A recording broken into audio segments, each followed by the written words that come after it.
You're planning a visit to Israel. That's great, but have you considered roaming a bit off the beaten path and visiting Judea and Samaria? Why? Well, for starters, most of the biblical stories happen in this area. Hebron, where Abraham bought the first piece of Jewish real estate. Shilo, where Hannah prayed and her son Shmuel had his prophecy. Mountain Grizim, where Yahoshua blessed Israel, and the tomb of Yosf is just below. Walking on these hilltops, you can feel our forefathers walking alongside you. You can really connect to the story that brought us all here. Like no other place in Israel, those hills are still much like they were when they walked them. This natural setting hasn't changed much in the last 4,000 years. But it's not just the history, it's our future that you can walk through. As the prophet Yeshua said, "Merchok Adonai nir'ali, ve'avat olam ahavtich, al ken mashachti chesed." עוד אבנך ונבנית בתולת ישראל, עוד תעדי טופייך ויצד במחול משחקים, עוד תטעי כרמים בערי שומרון, נטעו נוטעים וחיללו.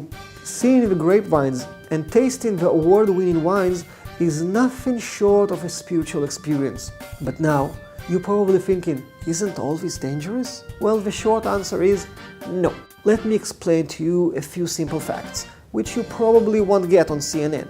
There are over 500,000 Israelis that freely live in these areas. Just like you, they go to work, go shopping and send their kids to school. And when there are some free time, they hike around the area and dip in some of the great springs we enjoy. The vast majority of the Arabs that live in this area maintain normal neighborly relations with their Jewish neighbors.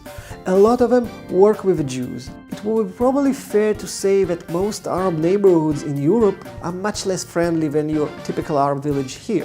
All the areas in which we travel are under full Israeli control, so you don't need to worry about dealing with security issues. You should know that Judea and Samaria is divided into 3 different areas. A is the densely populated Arab cities. They are under Palestinian control, you should avoid going there. B is the smaller villages. They are governed by the Palestinian Authority and policed by Israel. C is everything else, and the places that are interesting to us.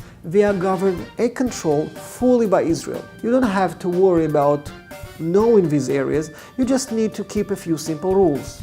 Don't cross the big red sign into Arab cities. You can see them, they are in English, they look like this. Just don't cross them.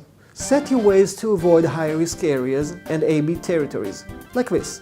That's it, really simple. Now, I'll leave it up to you to decide if you want to pass on these biblical landmarks, praying in Marat HaMachpelah, walking on the hills of Samaria, and tasting some of the best wines in the world. It is a truly amazing experience, just because CNN is making a buck selling the conflict. In any case, if you have any questions, I'll be more than happy answering them and helping you plan your trip to this historical part of Israel. Shalom from Israel. I'm Eli Riskin of Jewish Israel Tours.